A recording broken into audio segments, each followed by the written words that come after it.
Bismillahirrahmanirrahim. Alhamdulillahirabbil alamin. Allahumma shalli wa sallim ala sayyidina Muhammadin al-Fatih lima ughliq wal khatim lima sabaq an-nasiril haqqi bil haqqi wal hadi ila siratikal mustaqim wa ala alihi wa sahbihi haqqa qadrihi wa miqdarihil azim.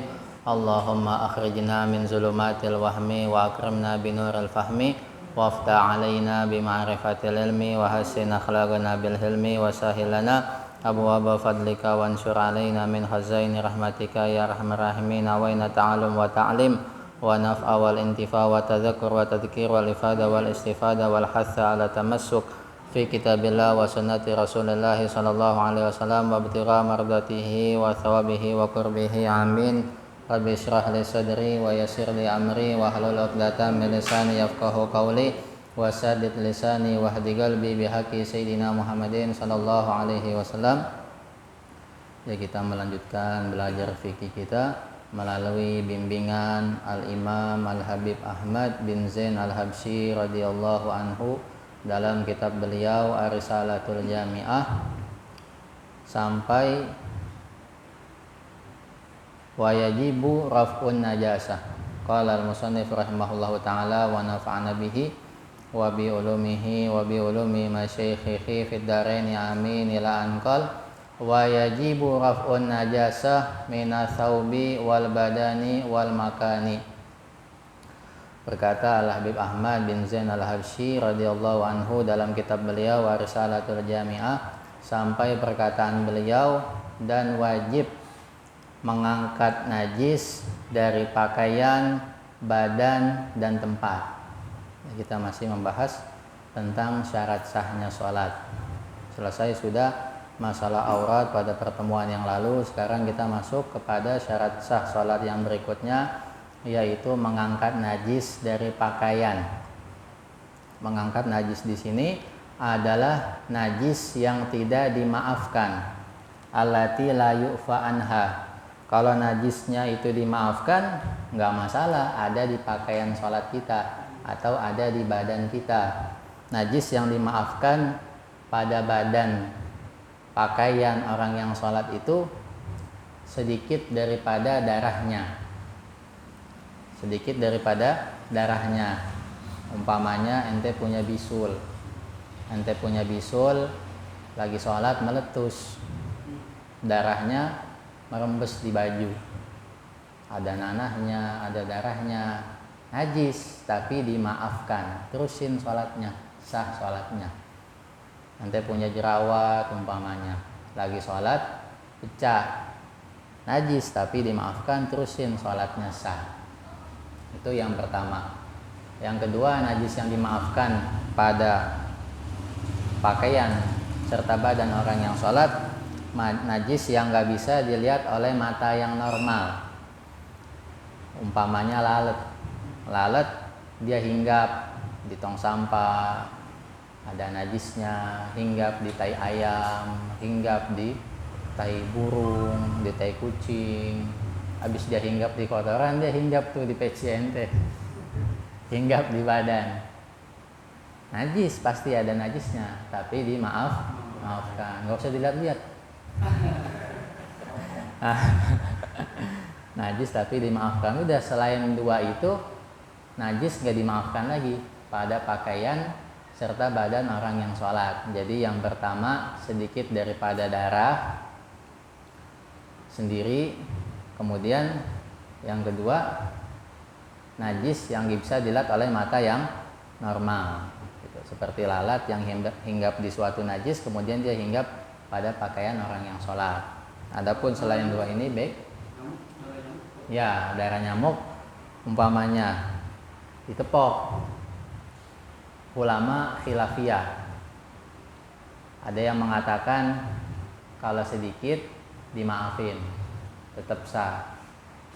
Tapi kalau banyak enggak dimaafin. Banyak atau sedikitnya itu kembali lagi kepada kebiasaan masyarakat yang berlaku. Kalau menurut masyarakat sedikit, kalau menurut masyarakat itu banyak, maka itu banyak. Jadi kalau darah nyamuk itu dimaafin kalau sedikit gitu. Tapi kalau banyak nggak dimaafin, ya. Ada lagi najis yang dimaafin kalau jatuh ke air. Dimaafin kalau jatuh ke air. Jadi yang pertama, najis dimaafin pada pakaian ataupun pada air. Kalau dia ada pada air yang sedikit, kurang dari 2 kula, atau dia ada pada pakaian orang yang sholat, dia dimaafin. Yaitu yang tadi, najis yang tidak bisa dilihat oleh mata yang normal, seperti lalat yang hinggap di suatu najis, kemudian dia hinggap di air, masuk ke dalam teh umpamanya, masuk ke dalam ember yang sedikit, airnya kurang dari 216 liter, najis, tapi dimaaf minum tehnya, pakai airnya buat bersuci gitu. Dia dimaafin baik pada pakaian ataupun pada air. Ada lagi najis yang dimaafin pada pakaian doang, pada pakaian serta badan orang yang sholat, yaitu yang tadi, sedikit daripada darah kita, darah bisul, darah jerawat, pecah lagi sholat, najis, tapi dimaafin terusin sholatnya. Ada lagi najis yang dimaafin pada air doang, dia dimaafin pada air doang, yaitu bangkai binatang yang darahnya tidak mengalir, seperti nyamuk.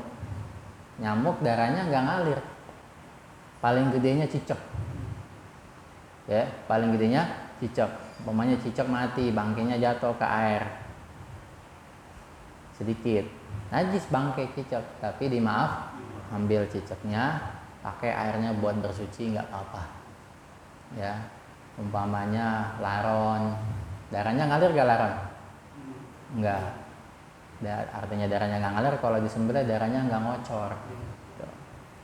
Masuk nih laron ke dalam ember yang sedikit, najis bangkai laron, tapi dimaaf, ambil bangkainya, pakai airnya buat wudu, buat cebok, buat mandi besar. Karena bangkai binatang yang darahnya nggak mengalir dimaafkan kalau jatuh ke air.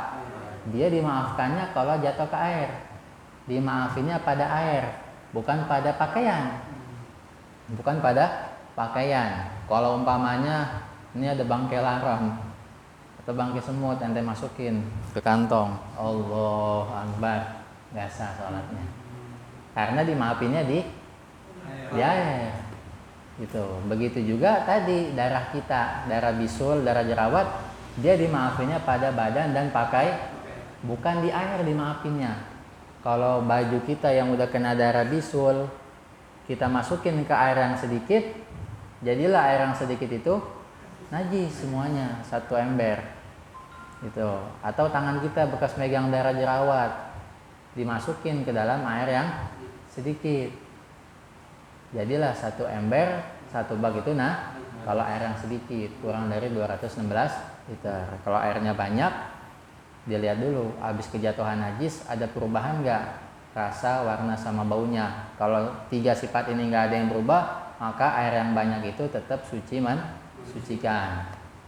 Tapi kalau ada yang berubah setelah kejatuhan najis, umpamanya kejatuhan bangkai ayam 500 liter nih, banyak, lebih dari 2, habis diangkat bangkai ayamnya, airnya bau bangkai. Nah, berarti ada salah satu sifat air yang berubah, maka air yang banyak itu menjadi najis. Tapi kalau nggak ada yang berubah sifatnya, warnanya nggak ada berubah, baunya juga nggak berubah, rasanya juga nggak berubah, maka air yang banyak tadi masih sucikan, boleh dipakai buat wudu dan mandi besar dan istinja. Tapi kalau air yang sedikit, kurang dari 216 liter, seperti di ember atau di bak, ya, kejatuhan najis yang gak dimaafin, seperti tai cicak, tai tikus, maka spontan air yang sedikit itu menjadi najis. Tadi bangkai darah binatang yang gak mengalir itu yang dimaafin bangkainya, bukan kotorannya. Jadi kalau umpamanya tai cicak nyemplung di ember, jadi najis air yang di ember, karena yang dimaafin bangkainya, bukan kotorannya, ya. Nah, jadi itu najis yang dimaafkan. Ada yang dimaafkan pada pakaian dan pada air, ada yang dimaafkan pada pakaian doang, ada yang dimaafkan pada air doang. Gitu. Selebihnya udah nggak ada yang dimaafin lagi. Wa yajibu raf'un najasa mina thawbi, dan wajib mengangkat najis daripada pakaian. Al maqsudu bihi kullu ma yahmiluhul musalli wa malbusun lahu wa mulakun lahu. Yang dimaksud pakaian itu semua yang dibawa sama orang yang sholat, ya. Kantong kita umpamanya ada HP, kalau HP kita najis nggak sah sholatnya. Ada kunci, kalau kuncinya najis udah sholat nggak sah, gitu, ya. Tapi jangan was-was, selagi kita lihat kunci kita nggak najis, HP kita nggak ada najisnya, ya udah berarti suci. Jangan was-was dulu, ada najis ya nih, ditaruh akhirnya lupa habis sholat, HP-nya hilang. Jangan was-was, ya. Selagi kita lihat nggak ada najis, sudah berarti dia suci. Wal badan, dan juga wajib mengangkat najis daripada badan. Wa syamula badan al musalli dakhilu famihi wa anfihi wa ainihi, dan mencakup badannya orang yang sholat itu dalam mulutnya. Jadi kalau umpamanya seseorang habis wudu, kemudian dia muntah karena nyium bau wangian umpamanya, mulutnya najis, dia langsung sholat, Allahu Akbar, nggak sah sholatnya, karena dia habis muntah itu mulutnya masih najis. Bagaimana? Kumur-kumur dulu kalau habis muntah. Kalau kita habis muntah itu wajib kumur-kumur, karena najis itu sesuatu yang menjadikan sholat tidak sah dan haram untuk dimakan. Kalau habis muntah nalen ludah, hukumnya haram, karena muntah itu najis, ya. Wa anfihi, begitu juga hidung. Kalau hidung kita ada najis umpamanya, harus kita angkat. Wa ainihi, mata kita, ya. Fayajibu ghusluhu minan najasi, maka wajib membasuhnya daripada najis. Falau akala mutanajisan lam tasihha sholatuhu malam yaghsil famahu, maka seandainya orang yang sholat itu dia memakan sesuatu yang terkena najis, tidak sah sholatnya selama ia belum mencuci mulutnya, ya seperti muntah tadi umpamanya. Kemudian wal makan, dan juga wajib mengangkat najis dari tempat, bukannya makan ini, bukan. Wal makan, wajib mengangkat najis dari tempat. Yang dimaksud tempat itu al maqsudu bihi ma yulamisu a'dha al musalli, segala sesuatu yang bersentuhan dengan anggota tubuh orang yang sholat. Jadi umpamanya ente sujud umpamanya, Allahu Akbar. Ini di sini ada tai tikus, ya, ada tai tikus. Ini nggak masalah karena nggak bersentuhan. Yang nggak boleh itu yang bersentuhan, umpamanya, ya. Umpamanya najisnya di sini, pas ente sujud kena, nah ini nggak boleh, hukumnya batal sholatnya, ya. Kalau umpamanya di sini ada tai kucing, sholat dia, Allahu Akbar, sah nggak sholatnya? Sah, karena nggak bersentuhan, ya, asal kuat aja. Jadi ya nggak boleh ada najis di tempat sholat kita yang bersentuhan dengan anggota tubuh kita. Nah, yang biasa ada itu bangke semut. Bangke semut kan dimaafinnya di mana? Di air. Kalau ada di tempat sholat bersentuhan dengan anggota tubuh nggak sah. Umpamanya di sini kena kain, nggak sah, batal. Karena karpetnya pada digulung semenjak COVID, jadi kalau ada bangke semut itu kelihatan dia. Tapi kalau di karpet nggak kelihatan biasanya, ya. Tapi kalau nggak bersentuhan nggak masalah, umpamanya di sini, ya. Maka pastikan dulu kalau kita ingin sholat apakah ada najis di tempat sholat kita atau tidak, ya.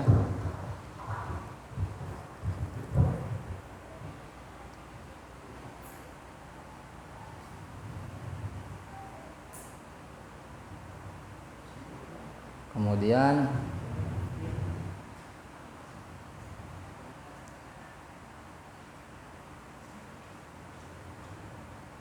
wa yajibu 'alal qadiri an yusalliyal fardhu qa'iman, dan wajib bagi orang yang mampu dia melakukan sholat fardu dalam keadaan berdiri. Jadi selagi mampu berdiri, sholat yang fardu nggak boleh duduk, wajib berdiri. Masih sehat, masih seger buger, sholat 5 waktu wajib berdiri, nggak boleh dalam keadaan duduk ya. Kecuali udah nggak mampu, umpamanya nggak mampu, kalau dia berdiri puyeng, bisa jatuh sehingga berbahaya buat dia, nah baru dah dia duduk sholatnya ya. Duduk yang paling afdal itu dalam keadaan iftirash, yaitu duduk di antara 2 sujud, duduk tahiyat awal. Kalau nggak mampu duduk, berbaring, yang lebih utama itu dengan lambungnya yang kanan. Kepalanya ini lambung yang kanan, dia menghadap kiblatnya dengan wajahnya. Kalau berdiri sama duduk menghadap kiblat dengan dada. Kalau berbaring menghadap kiblatnya dengan wajah. Gak mampu berbaring, umpamanya sholat mustalqiyan ala qafahu, dia terlentang tiduran gitu, terlentang menghadap kiblatnya dengan cekung kaki. Wa yu'mihu bi ra'sihi inda ruku'ihi wa sujudihi, dia menunduk dengan kepalanya ketika ruku dan sujudnya. Jadi kalau terlentang, ruku sama sujudnya nunduk. Fa in ajaza yu'mi'u bi ra'sihi inda ruku wa sujud au ma'a bi ajfanihi. Enggak mampu dia untuk memberikan isyarat dengan kepalanya saat ruku sama sujud, kepalanya enggak bisa begitu umpamanya. Pakai apa namanya tuh? Gip. Ya. Bagaimana? Au ma'a bi ajfanihi, dengan isyarat mata. Jadi rukunya sama sujudnya dengan isyarat mata. Gak mampu juga dengan isyarat mata. Mujriyan arkanas shalah ala qalbihi. Fa in ajaza shalah mujriyan arkanas shalah ala qalbihi. Kalau gak mampu juga dengan isyarat mata, dia hadirkan semua rukun sholat itu dengan hatinya. Kalau gak bisa juga, disolatin ya, disolatin. Selesai udah ya. Walhasil selagi akal kita masih ada, kita tetap wajib sholat. Udah berbaring umpamanya di rumah sakit, berdiri nggak bisa, duduk nggak bisa, tapi masih memahami apa yang diucapkan sama sekelilingnya, masih wajib sholat. Berarti akalnya masih kecuali udah nggak sadar, umpamanya udah koma ya, udah nggak sadarkan diri, baru dia nggak wajib sholat. Walhasil jangan tinggalin sholat dalam keadaan apapun ya, baik sehat atau sakit, laksanakan sholat. Mumpung masih muda juga, kita berbanyak amalan taat. Karena apa? Karena kalau kita memperbanyak amalan taat seperti sholat berjamaah, hadir majelis ilmu ya, berzikir, bersedekah dan lain sebagainya, ketika kita sakit atau ketika kita sedang melakukan perjalanan atau kita sedang berhalangan hadir, maka pahala tetap Allah catat. Pahala tetap Allah catat seperti orang yang melakukannya. Berdasarkan hadisnya Nabi Shallallahu Alaihi Wasallam. Kata Nabi, apabila seorang hamba sakit, maka ditulislah untuknya pahala amalan yang biasa ia lakukan semasa ia sehat dan semasa ia tidak melakukan perjalanan. Jadi kalau umpamanya ini ente naudzubillah nanti tuanya sakit-sakitan, tetap amalan yang biasa ente lakukan sewaktu sehat seperti sholat berjamaah, hadir majelis ilmu itu selalu dicatat sama malaikat, nggak kurang sedikit pun. Mumpung mata masih ngeliat, mumpung kaki masih bisa jalan, mumpung telinga masih bisa mendengar, gunakan itu semua untuk ibadah kepada Allah Subhanahu wa taala, karena memang kita diciptakan semua ini untuk ibadah. Kata Allah, "Wa ma khalaqtul jinna wal insa illa liya'budun." Tidaklah aku ciptakan jin dan manusia melainkan untuk beribadah kepadaku. Nah, selesai sudah masalah syarat sahnya sholat. Insya Allah berikutnya kita akan masuk ke dalam rukun-rukun sholat. Kalau syarat itu dia sama-sama wajib dengan rukun, tapi dia bukan bagian dari sholat. Tapi kalau rukun wajib dan dia bagian dari sholat seperti Fatihah. Kalau syarat dia bukan bagian dari sholat seperti itu. Sucinya pakaian kita, tempat kita, badan kita dari najis, menghadap kiblat, ya, dan lain sebagainya. Insyaallah kita lanjutkan lagi di pertemuan yang akan datang. Wallahu a'lam bishawab. Ya Rabbana